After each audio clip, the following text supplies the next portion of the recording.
السلام عليكم ورحمة الله وبركاته.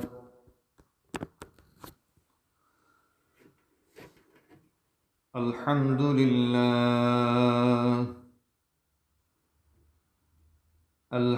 لله يستعينه واستغفره ونؤمن به ونتوكل عليه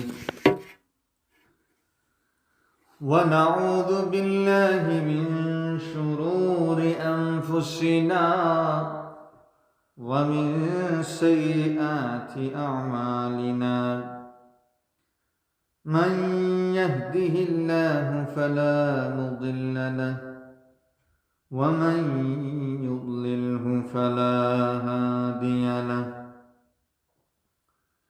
ونشهد أن لا إله إلا الله وحده لا شريك له. ونشهد أن سيدنا وسندنا وحبيبنا ومولانا محمدا عبده ورسوله صلى الله عليه وسلم. أرسله الله تعالى بالحق بشيرا ونذيرا وداعيا إلى الله بإذنه وسراجا منيرا. أما بعد فقد قال الله تبارك وتعالى في كلامه المجيد والفرقان الحميد.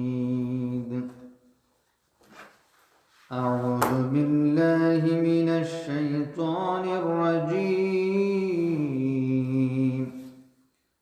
بسم الله الرحمن الرحيم.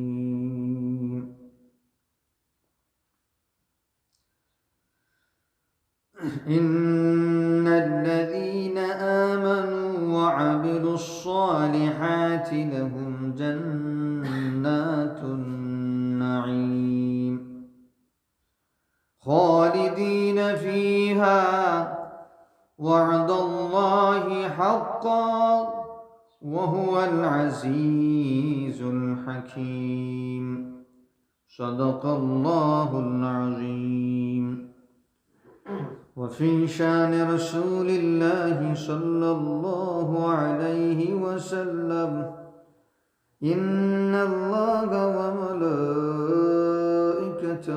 يصلون على النبي يا أيها الذين آمنوا صلوا عليه وسلموا تسليما. بسم الله والحمد لله والصلاة والسلام عليك يا رسول الله. محمد يا رسول الله، محمد يا رسول الله. شفاعتي कीजिए लिल्लाह محمد يا رسول الله. اللهم صل على سيدنا مولانا محمد وعلى آل سيدنا مولانا محمد. সম্মানিত হাজিরিন, মুসল্লিয়ানে কেরাম, যুবক ভাইরা, পর্দার আড়ালের পর্দানশীল মা ও বোনেরা, আল্লাহ তাবারaka ওয়া তাআলার শাহানশাহী দরবারে আমরা অসংখ্য অগণিত শুকর আদায় করি যে রব্বুল আলামিন আমাদেরকে এই কঠিন মুহূর্তেই মসজিদে আসার বসার ধৈর্য ধরে কিছু শোনার আল্লাহ রাব্বুল আলামিন আমাদেরকে তৌফিক দিয়েছেন।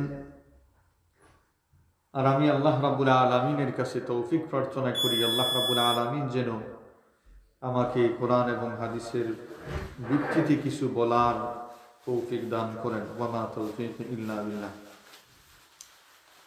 সম্মানিত হাজিরিন,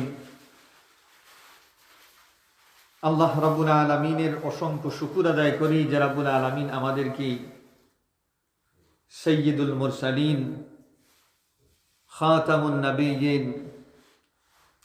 শাফিউল মুজনাবিন, রাহমাতুল লিল আলামিন মুহাম্মদুর রাসূলুল্লাহ সাল্লাল্লাহু আলাইহি ওয়াসাল্লামের উম্মত হিসেবে আল্লাহ রাব্বুল আলামিন আমাদেরকে পছন্দ করেছেন। সবাই জুড়ে বলি আলহামদুলিল্লাহ। আল্লাহ রাব্বুল আলামিন আমাদেরকে কত নিয়ামত দিয়েছেন সেগুলা হিসেব করে শেষ করার মতো নয়। আল্লাহ রাব্বুল আলামিন আমাদেরকে কত নিয়ামত দিয়েছেন, এই নিয়ামত গুলার শুকর আদায় করলে আল্লাহ রাব্বুল আলামিন আমাদেরকে নিয়ামত গুলা বাড়িয়ে দেন। সুস্থতা একটা নিয়ামত, আল্লাহ রাব্বুল আলামিন আমাদেরকে সুস্থ রেখেছেন। প্রত্যেকটা নিয়ামতের শুকর আদায় করার পন্থা ও পদ্ধতি এক নয়, কিন্তু আল্লাহ রাব্বুল আলামিনের দরবারে যদি কোনো মানুষ আলহামদুলিল্লাহ বলে তাহলে সবগুলার শুকর আদায় হয়ে যায়।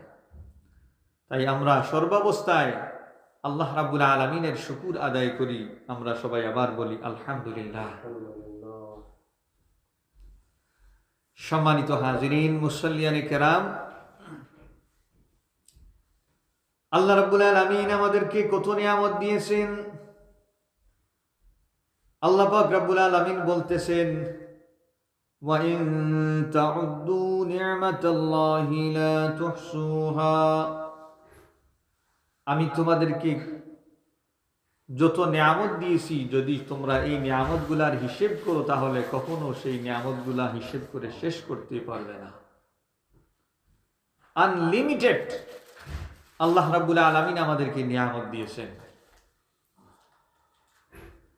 এই আমাদের জীবন, এই জীবনটাও আল্লাহ রাব্বুল আলামিনের বড় একটা নিয়ামত। এই জীবন প্রদীপ কোন সময় নিভে যাবে কেউ বলতে পারবে না।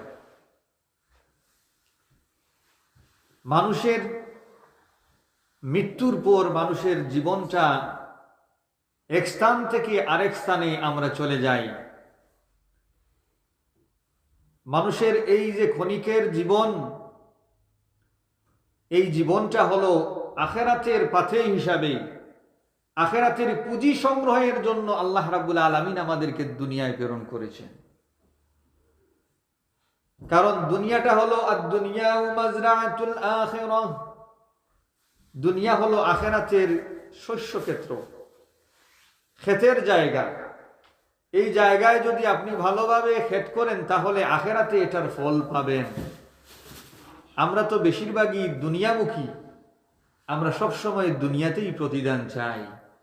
আর এই দুনিয়াতে প্রতিদান চাওয়ার কারণেই আমাদের এই অবস্থা। ফ্যামিলির মধ্যে কোলাহল, ভাইয়ে ভাইয়ের মধ্যে মারামারি, হানাহানি, হিংসা বিদ্বেষ, একজন আরেকজনকে দেখতে পারে না, একজন আরেকজনকে সহ্য করতে পারে না। কারণ কি? কারণ হলো দুনিয়াতে আমরা সবকিছু চাই। আপনি একজনের উপকার করলেন, আপনি উপকার করার পর আপনার প্রথমেই যে টার্গেট যে এই লোকটি হয়তো আমার কোনো ভালো কাজ করবে। আপনি আখিরাতের চিন্তা করেন নাই, আপনি দুনিয়ার চিন্তা প্রথমে করেছেন। আর যদি আপনি দুনিয়া এবং আখিরাতের চিন্তা করতেন, এই লোকটি যদি আপনার উপকার নাও করে তবুও তো আল্লাহ রাব্বুল আলামিনের কাছে আপনি আখিরাতের প্রতিদান পাইতেন। যেমন এজ এ এক্সাম্পল আমরা বলতে পারি যে আপনি একজন মানুষের উপকার করলেন, আপনি মনে মনে ভাবতেছেন যে এই লোকটা কয়েকদিন পর আমি যদি কোনো অসুস্থ হই বা আমার কোনো সমস্যা হয় তাহলে সে আমাকে সাহায্য সহযোগিতা করবে। দেখা গেল না, আপনি তার উপকার করলেন কিন্তু সে আপনার কোনো সাহায্য সহযোগিতা করলো না। আপনি বিপদে, সে আপনার সাহায্য সহযোগিতা করলো না। আপনি তো আপনার যে কাজটা করছেন সেইটার প্রতিদান আপনি দুনিয়াতে চাইছেন, যখন এটা পান নাই, যখন আপনি বিপদ থেকে কেটে উঠলেন, তখন সেই লোকটা আর আপনার ভালো লাগে না। কারণ আপনি বলবেন এই লোকটার আমি কি উপকার করেছি, এখন আমি অসুস্থ বা আমি একটা বিপদে ছিলাম, একবারও ফোন করে জিজ্ঞেস করে নাই, একবারও আমার দিকে তাকায় নাই, এই লোকটা তো ভালো না। না না, বরঞ্চ আপনার এটা উচিত, আপনি যার উপকার করেন না কেন আপনি প্রতিদান চাইবেন কার কাছে? আল্লাহর কাছে। একজন লোক যদি আপনাকে প্রতিদান ভালো দেয় তাহলে মনে করবেন এটা আপনার জন্য অ্যাডভান্স, আর যদি কোনো কিছু নাই করে বলবেন আমার আল্লাহ রাব্বুল আলামিন আমাকে এর প্রতিদান দিবে। এটা হলো মুমিনের খাসিয়ত। আর এই যে প্রতিদান, এই মেইন যে প্রতিদান, সেই মেইন প্রতিদানটা আমরা পাবো কোথায়? আখিরাতে। দুনিয়াতে যত কিছু করি না কেন সবগুলার প্রতিদান আমরা পাবার জন্য অপেক্ষা করতে হবে আখিরাত পর্যন্ত। আর আখিরাত এর আগের যে স্টেপটা সেটা হলো কিয়ামত। এই কিয়ামত কখন হবে সেটার আমরা আলোচনা। কিয়ামতের কয়েকটা নিদর্শন আমি আলোচনা করেছিলাম, আজকে কিছু আলোচনা করব। যে নিদর্শনগুলোর মধ্যে ছোট ছোট নিদর্শন যেগুলা মাইনর যেগুলা, সেগুলা সম্পর্কে একটা হাদিস তিরমিজি শরীফের মধ্যে আছে। হযরতে আবী হুরায়রা রাদিয়াল্লাহু তাআলা আনহু বলেন, وعن أبي هريرة رضي الله تعالى عنه قال قال رسول الله صلى الله عليه وسلم হযরতে আবী হুরায়রা রাদিয়াল্লাহু তাআলা আনহু বলেন যে রাসূলুল্লাহ সাল্লাল্লাহু আলাইহি ওয়াসাল্লাম বলেছেন, ইযা তাখাযাল ফাইউ দুলাতান, যে সময় মানুষ গনিমতের মালকে নিজের সম্পদ মনে করবে।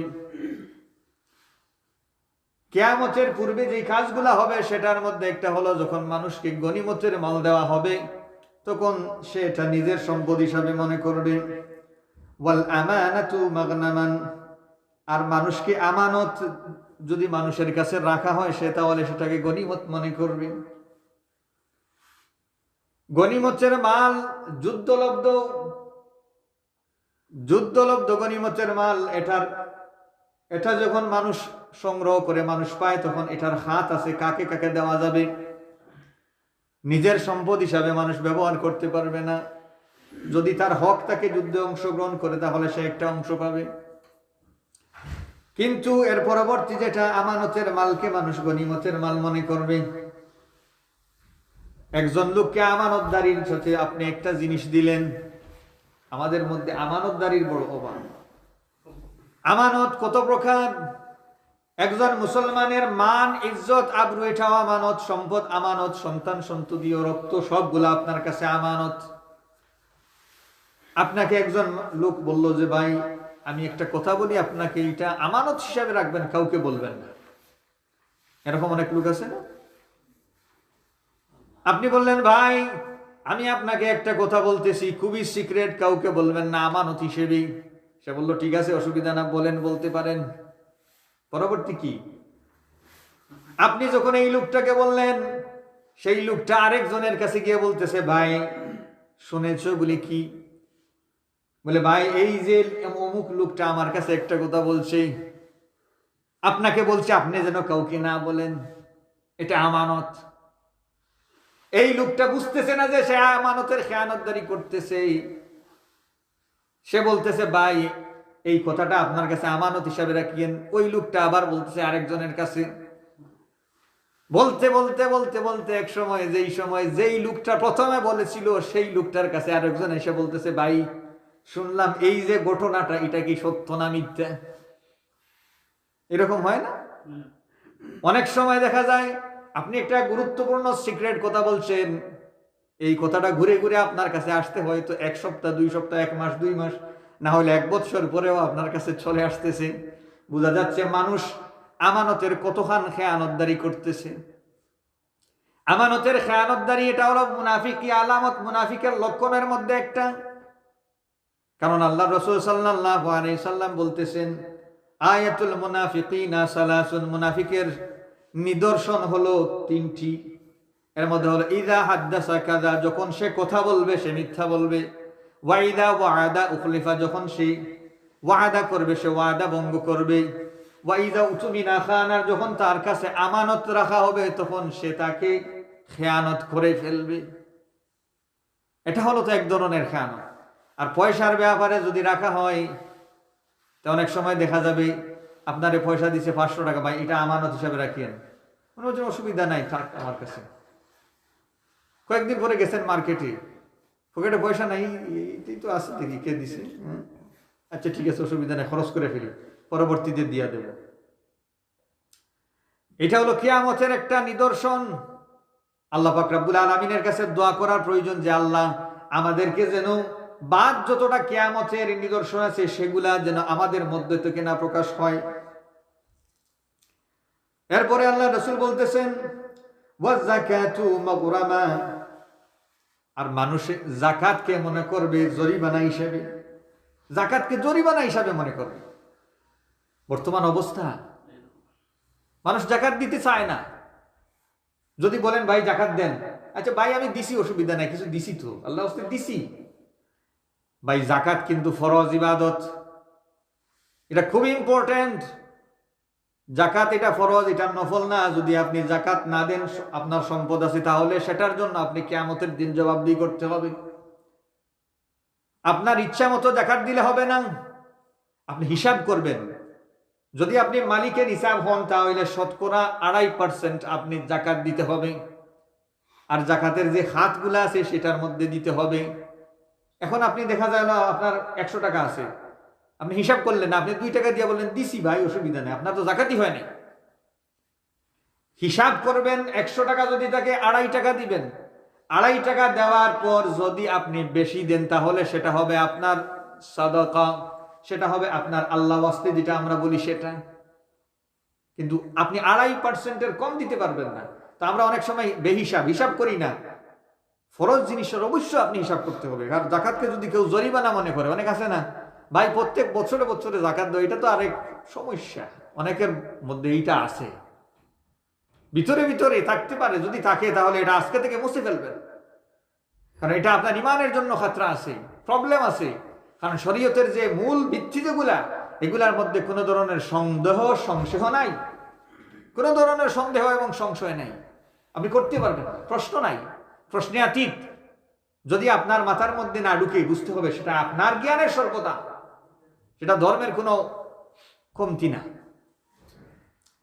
এর পরবর্তীতে আল্লাহ রাসূল বলতেছেন ওয়া তুআল্লিমা লিগাইরিদ্দিন, আর মানুষ দিন হাসিল করবে, ইলম হাসিল করবে দুনিয়া লাভের জন্য। দিন ব্যতীত উদ্দেশ্য ইলম হাসিল করা হবে, যে মানুষ ইলম হাসিল করবে ধর্মের জন্য না, আল্লাহকে জানার জন্য না, দুনিয়ার জন্য।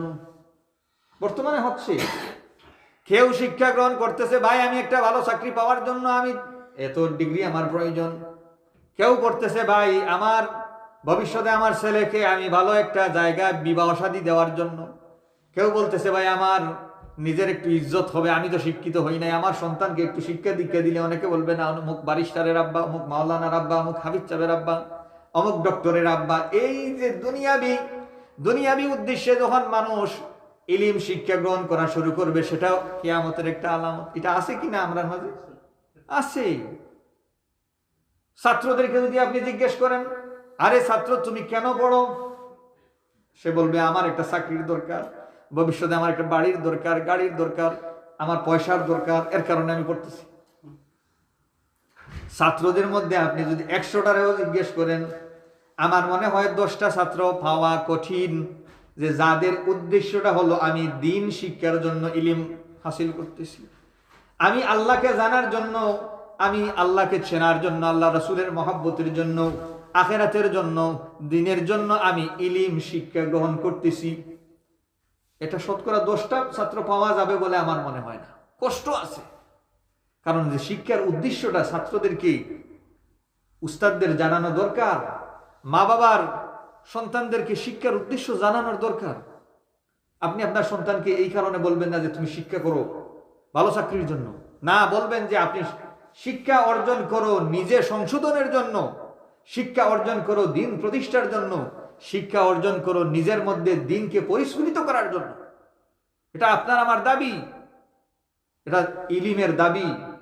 এই দেশে অনেক সময় দেখা যায় ছোট ছোট বাচ্চাদেরকে, যাদেরকে পড়ানো হয় কোরআন শরীফ, ওদেরকে যদি জিজ্ঞেস করো তুমি কেন কোরআন শরীফ শিক্ষা করতেছো, বলতেছে না আই ডোন্ট নো, আমি জানি না। সে জানতেছেই না কি জন্য সে কোরআন আল কারীম শিক্ষা করতেছে।